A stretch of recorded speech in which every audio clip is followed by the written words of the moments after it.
My next guest has another fighter on his stable as a UFC champion. Sean Strickland getting a big win last weekend in the main event of UFC 293 over Israel Adesanya. It is Coach Eric Nicksick joining me here on the program. Eric, how are you, man? I mean, who would have thought, right? Like, who would have thunk it? Sean Strickland, but here we are. Yeah. Has that, like, even me saying that, is that like sunk in yet? I know you guys have, obviously you're doing the media rounds and the tour and everything, but even when I say it, it's like, it's still like crazy that, it happened the way it did and it got pulled off, man. How has that sunk in yet? No, not really, to be honest, because we're right back to work. We're right back in the gym, and it's the next man up, and then that's by design. This is why the game's so great. The sport's so great. It's like, you can't be too high, you can't be too low, because you literally have a fight every freaking weekend. So you get a couple of days to celebrate, and then you get a couple of days to pout if you lose, and now it's right back. So I got Daniel Zellhuber fighting on Saturday, so my energy now goes to him, and then it's Dan Ige and Kai Kamaka and everybody else down the line. I want to go all the way back a bit. We did speak before this fight, and obviously we knew Sean was going to talk a lot in the presser and all that stuff. And I think, going into the fight, it seemed like a lot of people were kind of backing Sean in this. He was almost like a people's champion. And there was a lot of stuff said at the presser. We're not going to get into like the specific details, but the stuff about Izzy's dog and all that. Like, do you feel like to some degree that Strickland mentally did kind of win the fight even before it started? What did you make of that part of the fight? I don't know. I thought it was all kind of goofy. Like, I was like, what are we talking about this guy's dog for? Like, I just thought it was all a reach. I don't know, bro. It's none of that stuff really is in my wheelhouse. Like, I'm not trying to sell the fight as a coach. I'm not really trying to share that stuff. I did an interview with him and Submission Radio. And like, I asked those guys to take some of that stuff out because I was sitting next to Sean. I didn't want to be associated with any of that stuff. Yeah, no, I get it. It's just my vibe, bro. Like, I love him. He's my boy. It's just not for me in some of those instances. So, but like right away, like he won the Australian crowd, bro. Like everybody that we met, other than like one or two individuals, was all pro Sean Strickland. And I was talking to our bodyguard, Luke, who was from Sydney. And he's like, dude, he's cut from the same cloth as most people here in Australia, like working man, blue collar, like he's just got that same mentality that we do. So I think by nature, he just kind of won the fans over just by being him. Sean, so yeah, I heard that Sean had a bodyguard. Who did the UFC provide that? How did that get sorted out? Yeah, bro, this dude was a bad fucker, bro. I loved him. He was awesome. Like all fight week long, like we just all were like just enthralled having Luke around because he's a combat veteran, special forces guy out of Australia. He was attached to a couple units, like special forces guys out in Iraq and out in Afghanistan. So it was funny because we had a pretty funny moment where Sean was like not reluctant. He was cutting weight, and it sucks. And his last couple pounds, and Luke was really quiet the whole fight week, but he had his inputs here and there. He was part of the boys. And then Sean's like, oh, I gotta go in this tub again, and da da da. And Luke's like, yeah, it's kind of like the time when we were taking ammunition fire by insurgents, and when a guy got blown up in a Humvee and there's blood and guts falling on top of me. He's yeah, kind of like. And then Sean's just like, oh, well, shit, I feel like a pussy. Right? Yeah, exactly. Yeah, right back in that tub, man. Yeah. So no, Luke was a great asset. I loved having him out there. The funny thing is, like, once the fight was over, we told Luke, I was like, hey, bro, you're coming with us everywhere we go from here on out. So pack your bags, buddy. So did they get the UFC give Strickland a bodyguard because of some of the stuff he says? Like, were they worried that someone was going to try something? Why? Like, because I don't think that's pretty common to have a bodyguard for it. Yeah. Idiot punched, hit a guy in his guts or something or whatever. Oh, right. Okay. Did. Like he had an altercation with a fan where he just like ribbed a guy or something. It wasn't bad. It wasn't like he beat the guy up or anything. But there was fans, and they were coming up to Sean, and some one was aggressive, and Sean just I don't know, whatever the hell, how I wasn't there. So next thing I know, Luke shows up, and there's this guy just still around. I was like, where did this guy come from? They're, oh, it's our bodyguard. We got a bodyguard on us now. So I'm like, oh, this is great. This is fucking amazing. So he was the best, bro. He was with us all fight week long and hung out. He was one of the boys. Like, Sean really stayed in his room all week. And then me and Danny and the other coaches, Lance and then Alex, we go out and grab some beers and hang out. And Luke was kind of assigned to us. So, like, he just would come out and hang out. So it was cool.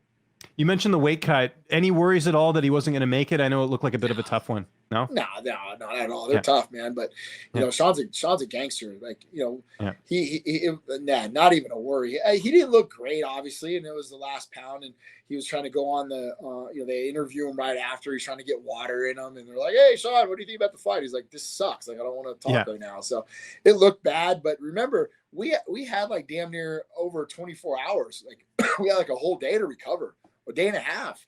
So come Sunday, you know, he was probably, you know, 210, you know, God knows how much he weighed. So he recovered great. There was not a worry in the world for me, man. It was just that last pound sucks.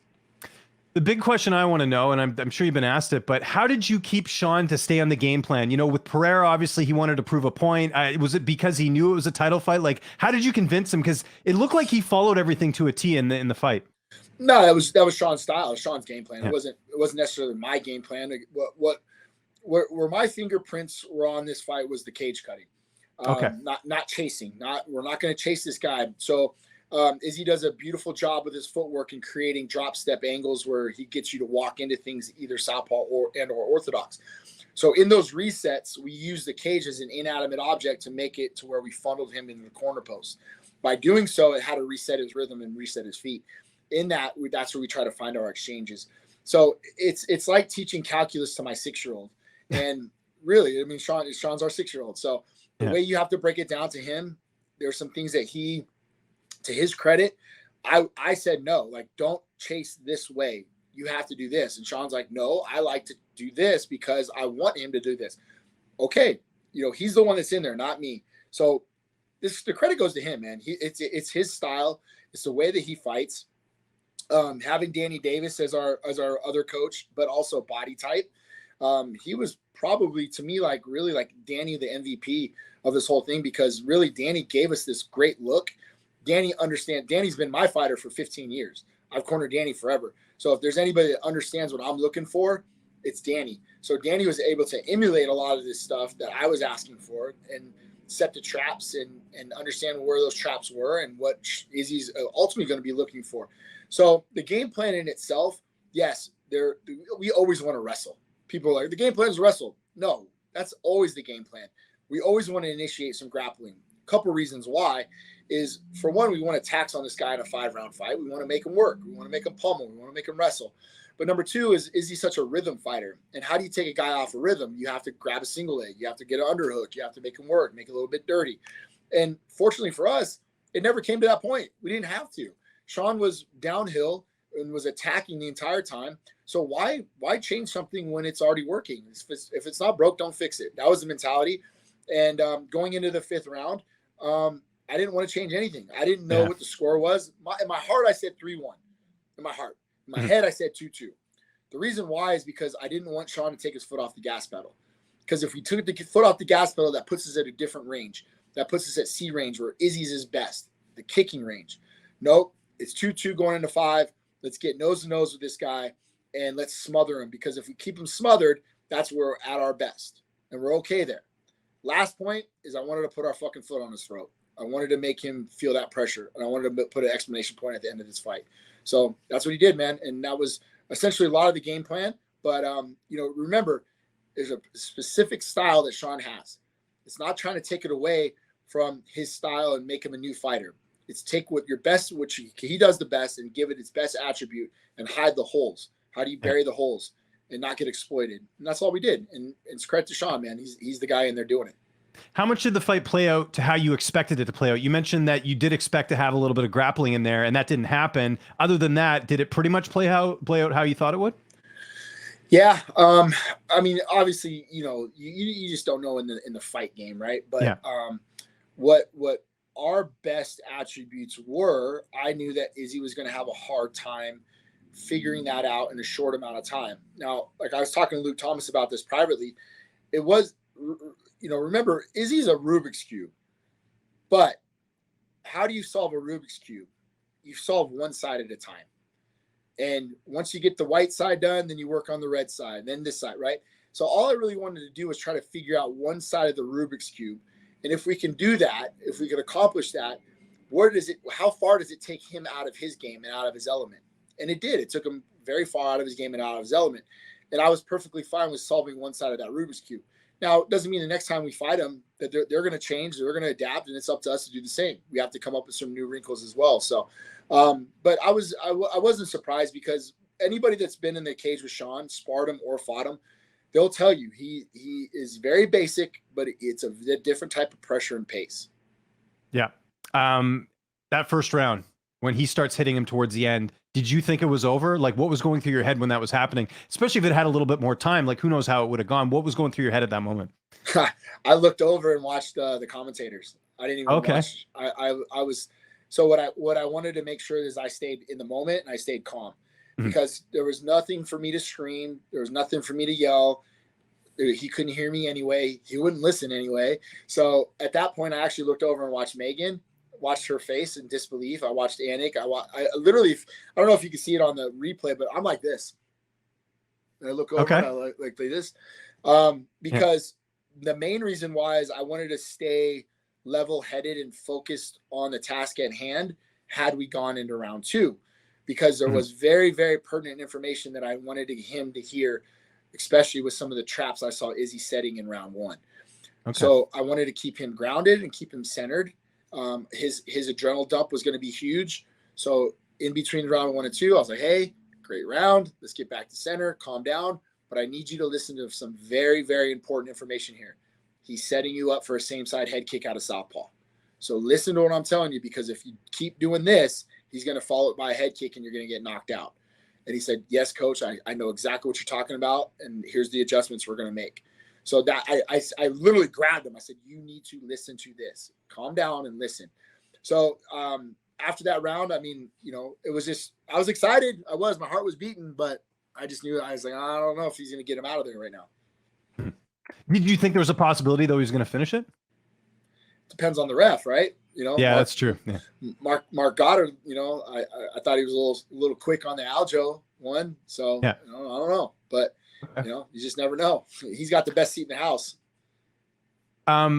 So as they're reading the scorecards, again, I think everyone sort of assumed Sean was going to win, but you never know with judging, right? Especially with it being in Sydney, Australia. Once they finally read the scorecards and they said that Sean had won the title, what's going through your head? I mean, I was just happy for the guy, you know, more than him, more than anything, just him. Like, I think it just, he gives hope to a lot of people, you know, whether you like the guy or not, whether some of his things that he says are very outlandish and very brash, and they come off-putting, not only to most, but to me included. But when you know his story and you know who Sean is and what made Sean the way he is today, it is a replication of, I think, hope to many, many people. That I think there's many people in this world, especially during that, you know, late 90s, early 2000 pandemic of opioids and people addicted to drugs and, you know, broken homes and all the shit, man, that this guy had to go through. So it was a great moment for me just to sit back and just take it. And, like, you know, we gave this guy a home. We helped this guy succeed and realize his full potential. And not only this gym, but, you know, his girlfriend, you know, the people around him, Alex Zarate, myself, you know, it was a moment I felt that just was a very, very nice human element to it. How did this win compare to when Francis won the title as well? Very different in so many ways. Like, you know, the first one was like was with Aljo, and the way it ended, it was like, oh, you can't really celebrate that, you know, and then Francis beating Stipe was a whole different, it was a whole different feeling. Aljo beating Piotr Jan the second time, a whole different feeling. Francis beating Gon with the circumstances, with the blown out knee and fighting his old team and everything else. It's just everyone. I'm just so fortunate to be able to compare, you know, like Rafion Stotts, that win was so freaking cool, and having him at a, you know, a different capacity. Lance Palmer at a different, I mean, they're all very, very important to me in different ways, but I'd have to be honest with you, James. Like, this one ranks up there very high just because of the cards that were essentially dealt against us, and the fact that, like, you know, it's Sean. There's a lot of different variables that come into play. As a coach, and if you could sort of pick and choose, what would you want next for him? We've heard, I know you're open to the rematch with Israel. There's obviously Dricus Du Plessis. We've got this Hamzat Chimaev Paulo Costa fight coming up. What would be your preference if you could pick? I don't care. Hopefully, we fight them all, because that means we're defending the belt, right? Yeah. Hopefully, we fight them all. I think Yeah. I could sit here and make a valid point for each individual.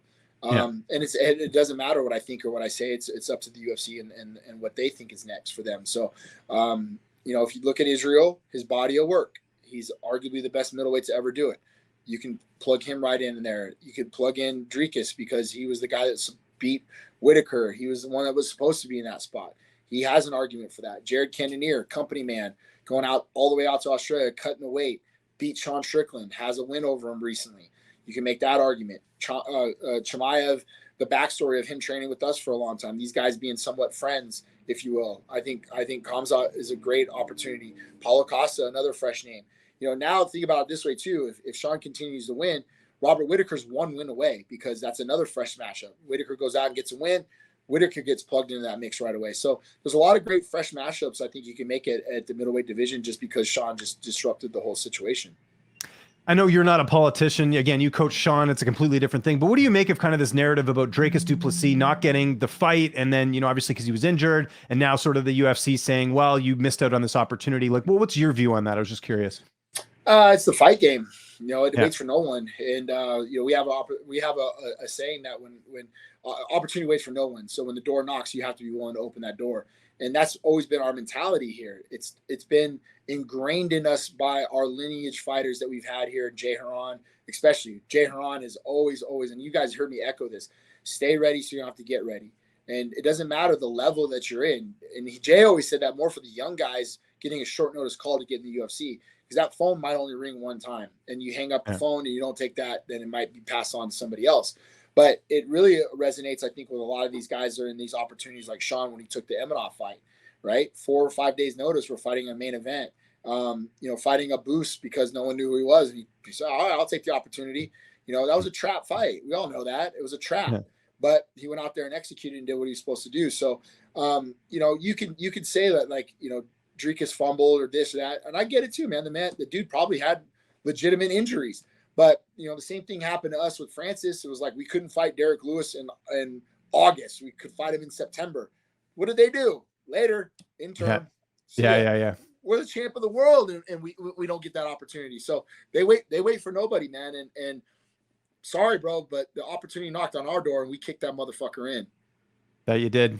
When would you like Sean to fight next? If you could kind of pick again, I know there was some talks of maybe the end of the year, but when would you like, because obviously, not always healthy going into a fight. When would you like to have that first title defense? I don't care. He came out of this unscathed. He had like a hurt toe. We were giving shit about that. Oh, your toe hurts. So I mean, he'll be right back in the gym training once he gets the stitches out of his foot. Let's fight December. Let's put something on the end of the year. I really don't care. I mean, that's what I love so much about him, is just his willingness to be back in the gym and back into training. He actually, first thing he said on Monday when he came and brought the belts in for the team, he goes, once this foot heals up, I'm back in the room to help Sada Busi get ready for his fight. Michelle Pereira, I'm helping you get ready for your fight. Roman Dolidze, I'm helping you get ready for your fight. There's guys in the room that have big fights coming up, and to everyone in that room, their fight is their championship fight, is their title fight. We understand how important they all are. And that's the team that we've built, man. That's the team that we have. It's the next man up. But, once you're healed and you're able to be there, you're an asset to the rest of the team. We'll only go as far as each other. And that's what I think is important, is people think we're an individual sport. We're a team sport. Once that cage door closes, yeah, it's one-on-one in there, but man, you're only good as a team you surround yourself with.